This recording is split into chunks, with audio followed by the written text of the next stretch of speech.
bin hier mit Chris Roberts, dem Vater von Spielen wie Wing Commander, Starlancer und Star Citizen. Und ich möchte mich mit ihm jetzt über Star Citizen unterhalten. So we've seen Star Citizen before and it really looks awesome.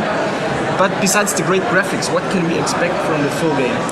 Well, the idea is to be able to go anywhere and sort of do anything you want to do that you could imagine that you would do as a citizen of a galaxy, but at a fidelity that you wouldn't normally expect. So at the same fidelity that you would normally see in like very high-end first-person or third-person games. All that detail up close, but flying a big spaceship and not just a single-seater ship, but one that can be have you and 4 or 5 or 8 or 10 of your friends in. And so that was kind of the sort of stuff that we just showed now, and also we'll be showing at our big event on Friday.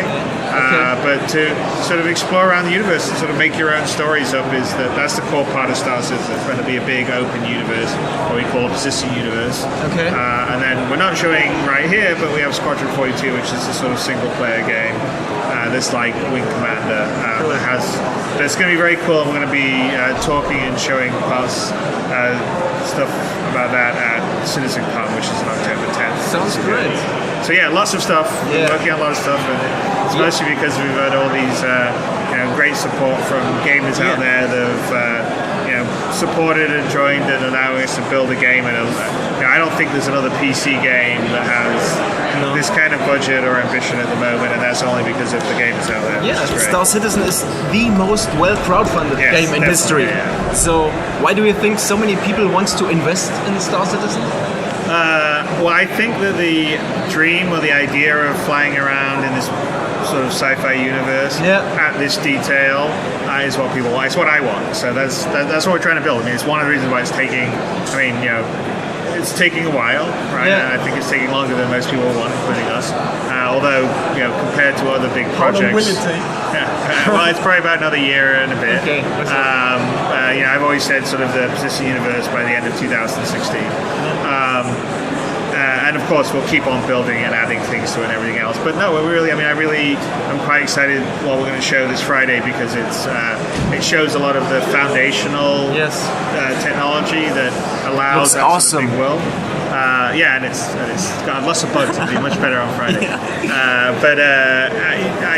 think that's what people wanted, is this sort of sense of adventure and building it. And then of course I think people realize that to do it right, it takes money and time, right? Yeah. And so people have really supported it, because they sort of feel like, okay, well, I'm willing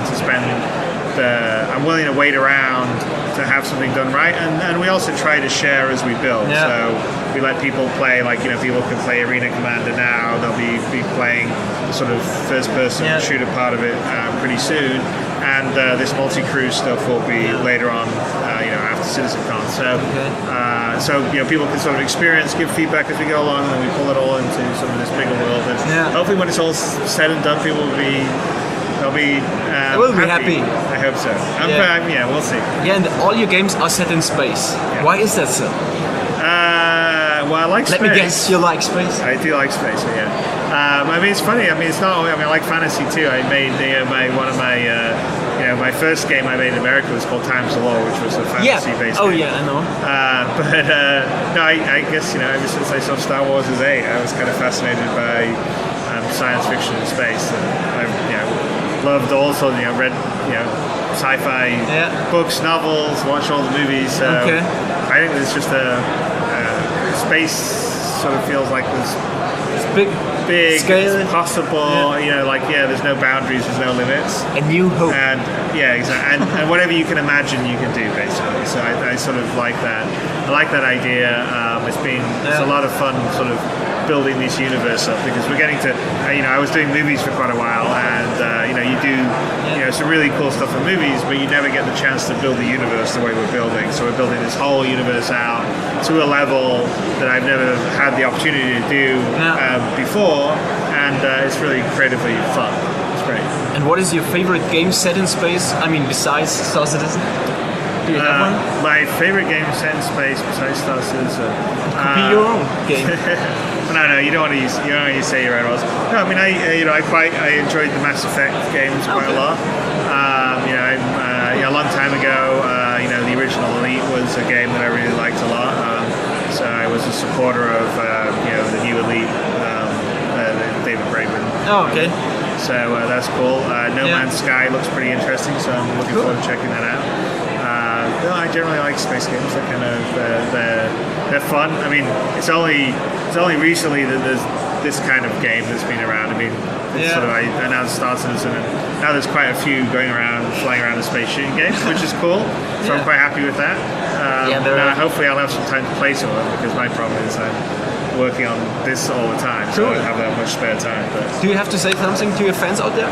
The yes. stage is yours. Well, okay. Well, no, thank you very much for backing us and enabling us to make this game that I'm hoping is the game that you guys want to play. It's certainly the game I want to play. But I really appreciate it, because we're getting to make a game without having to worry about what the publisher wants, or we just worry about making the best game, and I think you guys are going to be happy. Great. We'll be happy. Thank you, Right. Chris. You're welcome. And good luck. Thank you very much.